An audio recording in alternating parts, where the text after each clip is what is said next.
Cordial saludo, mi nombre es Daniela Andrea Hernández Blanco, estudiante de la Corporación Universitaria Minuto de Dios del programa Psicología de quinto semestre, y hoy les vengo a hablar de la línea de tiempo de la mente humana. En esta línea de tiempo se podrá evidenciar cómo la mente humana, en un trajín de ideas y conceptos, nace, se transforma, se mantiene y cambia, hecho por medio de pensadores, filósofos y psicólogos y profesionales que formularon y dieron a conocer un concepto propio y sustentado. En el pilar importante tenemos a la antigua Grecia, donde los griegos estudiaban la razón como pilar fundamental para el discernimiento que como seres humanos poseíamos. Ellos postulaban que nosotros actuamos por razón o por lógica. Por otro lado, tenemos a tres principales filósofos en la antigua Grecia: Platón, Aristóteles y Sócrates. Platón decía que el concepto clave era la idea, que significaba forma, patrón o naturaleza de algo. Era algo que existía tanto en la conciencia humana como fuera de ella. O sea, era algo que existía en mi mente, pero existía también en las mentes de las demás personas, existía una sociedad. Aristóteles postulaba también la razón que estaba determinada por sustancias y cualidades.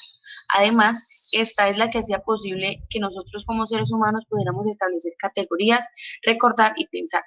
Sócrates postuló que el hombre es un ser en interrelación con otros y con el mundo, más o menos como Platón, y decía que nuestra capacidad de pensar era la mente. Por otro lado, tenemos ya más adelante a la Edad Media y el Renacimiento. La Edad Media es donde el pilar fundamental y el que sustentaba y al que se le creía era el cristianismo en el siglo XIX, donde ellos decían que el alma existe y habita en nuestro cuerpo, nos podría hacer buenos o malos y nos diferenciaba de los animales. ¿Qué quería decir? Que la mente era el alma, era lo que yo entendía como mi principio o lo que a mí me decían que estaba bien o estaba mal, y yo actuaba por lo que estaba bien o estaba mal. René Descartes también, que postuló que Dios era la base de todo y el final del conocimiento, tiene otros postulados, como res cogitalis, que era la razón invisible, o sea, lo lógico, pero lo que no se veía, lo que se actuaba por impulso. La res extensa, que el mundo material y el cuerpo humano. El cogito ergo sum. Existe un yo que duda y que si duda es necesario concluir que piensa, y si pienso luego existe, uno de los más grandes postulados de René Descartes. El cogito, que son las intuiciones racionales que tenemos como seres humanos, y él también postulaba que habían dos entidades, el cuerpo y la mente, uno extenso y otro intangible. Uno extenso como el cuerpo, que se podía ver, y otro intangible como la mente, que solo se podría ver a través de comportamientos. También vamos más adelante hacia la modernidad, con Wilhelm Wundt como padre de la psicología, donde él decía que la mente es el objeto de estudio de la psicología. Proponía que el estudio científico de la mente es pretender generar teorías sobre el funcionamiento global de la conciencia basada en la experimentación. Él creía que a partir de estas observaciones controladas se podía ir esculpiendo una imagen sobre los mecanismos básicos secretos de la mente. Él decía que si uno entendía cómo se comportaba cierta persona o qué hacía esta persona si yo la observaba, iba descubriendo más o menos cómo actuaba la mente ante ciertas situaciones. Él se basó mucho en Weber y en Fichte, que ellos estudiaban la interrelación entre lo físico y lo mental, e hicieron una división implícita entre lo real percibido y lo mental registrado. Lo real percibido, lo observable, y lo mental registrado, como yo lo tomo. Yo puedo ver una cosa y yo puedo tomarlo diferente a como otra persona. William James hablaba del funcionalismo, que se focalizaba en el estudio de la mente como parte fundamental del organismo humano, analizando sus operaciones y funciones. Más adelante está la psicología conductista, como principales Iván Pavlov, John Watson y Frederick Skinner. Iván Pavlov decía que la mente es una palabra ambigua, como el deseo, como la necesidad, y que todo se puede explicar mediante asociaciones entre estímulo y respuesta, que tenían base material en las conexiones nerviosas.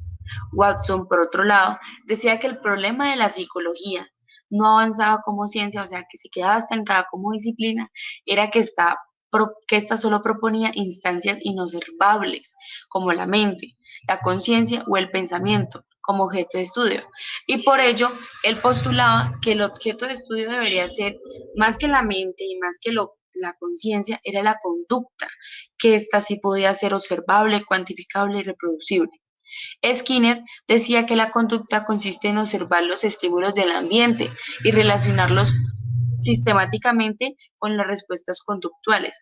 Por eso ignoraban el eslabón intermedio. ¿Cuál era el eslabón intermedio? Que más adelante lo vamos a ver. Este eslabón intermedio es el procesamiento de la información.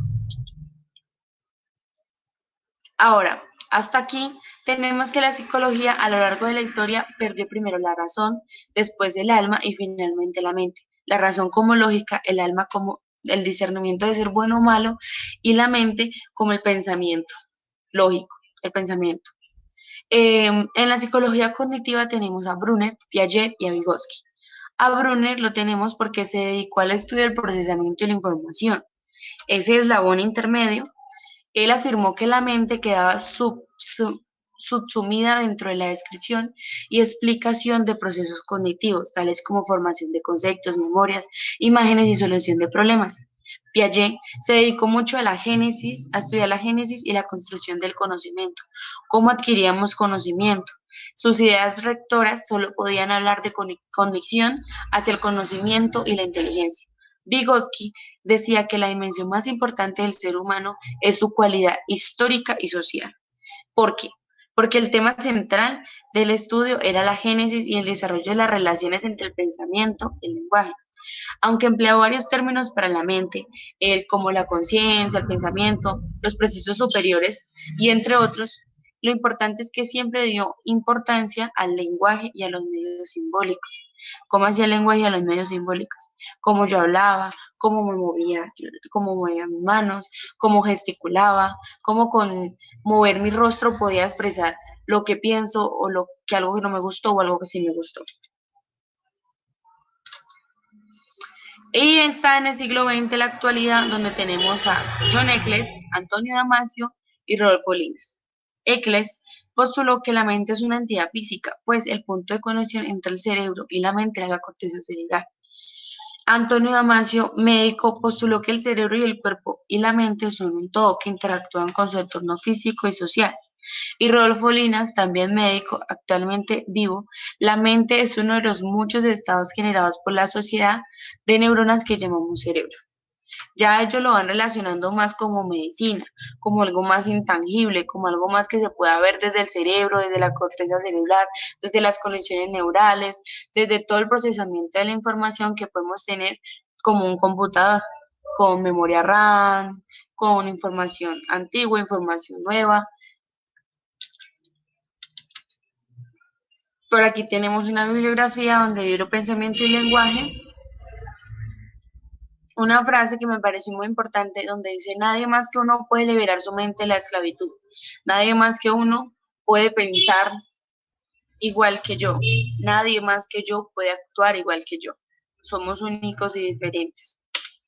Muchas gracias, espero les haya servido.